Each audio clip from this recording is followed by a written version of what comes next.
So ever since the MCU, everyone's trying to get a piece of that sweet, sweet shared universe pie. The streets of Hollywood are littered with the dead bodies of those who tried and failed. But there's one contender who won't give up, and their name is Universal. In a way, Universal is one of the oldest shared universes with their rogues gallery, including Dracula, Frankenstein, Creature from the Black Lagoon, Invisible Man. Although these monsters were not originally designed to be in a shared world, they eventually ended up meeting up with the unlikely heroes of Abbott and Costello. In films like Abbott and Costello meet Frankenstein. These goofy movies inadvertently put all of these monsters in the same universe. So when the MCU exploded and fans fell in love with the idea of all of their favorite properties being in the same world, Universal realized that they had a 100-year cash cow on their hands. Now all they had to do was milk it. And milk they did. But only dust came out. The first attempt to kickstart the Dark Universe was 2014's Dracula Untold, but it was received with mixed reviews, and the studio decided that if they were going to kickstart this whole shared universe thing, then it needed to start with a bang, so they kind of downplayed it. Their second attempt was an even bigger and higher budget blockbuster, starring Tom Cruise. Have you ever felt this way before?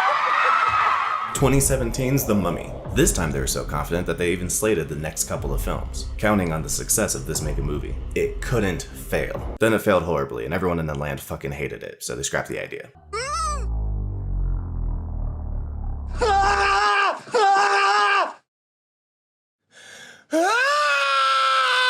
But one man said, "Nay, Universal shall suck upon the milk of my breast and receive nourishment, for I have figured out how to guarantee returns in the box office with very cheap films." The movie was The Invisible Man, now starring Elizabeth Moss rather than Johnny Depp, and the hero was Jason Blum. Yeah, that jackass. But it worked. The Invisible Man made over $122 million with a budget of $7 million, and received generally positive reviews. This time, Universal, with the help of Blumhouse, was actually getting some money and some good reviews, and decided that this was the time to go ham with the Dark Universe, thus retroactively ended up making The Invisible Man the first installment now. But one movie a shared universe does not make, and if the follow-up blows ball sacks, then we can see the whole thing die again. So, Ryan Gosling has made a pitch to create a Wolfman movie. The plan is to have it set in modern times, and he's been quoted saying that he wants it to feel kind of like Nightcrawler. Good move, which means we may get a movie with Ryan Gosling being a quiet loner who hangs around under neon lights during the nighttime. And the thing about Ryan Gosling being a quiet loner who hangs out under neon lights during the nighttime,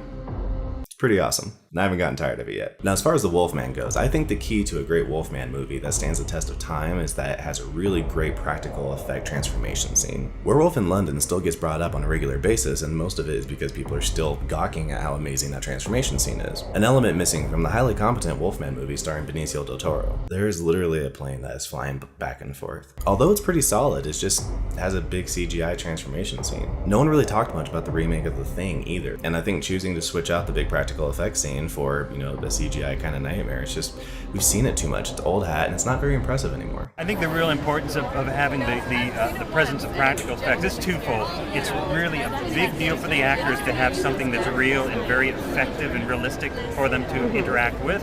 And also in terms of audiences are really savvy today. They're more technically savvy, I think, than we give them credit for. And they can tell the difference. So I think a thing that could really help this movie get a head up is part of that $10 million budget going to Weta. Now, some of you may be familiar with 2011's Drive, where we see a performance by Ryan Gosling that falls into the umbrella of Jake Gyllenhaal's performance in Nightcrawler. And if Ryan Gosling brings half the heat that he brought in Drive, I think that we could have a really strong contender for a powerful follow-up to The Invisible Man.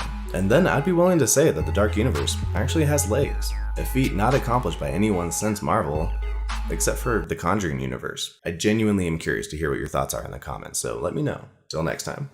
We're finally getting the Snyder Cut. And there was much rejoicing. But the first question to ask is, what even is the Snyder Cut? I think a lot of people have this theory that Zack Snyder basically has a finished movie that's just waiting to get released and they've been holding on to it for no reason. But the reality is definitely much closer to there is a bunch of pieces and most of it's probably made and now it's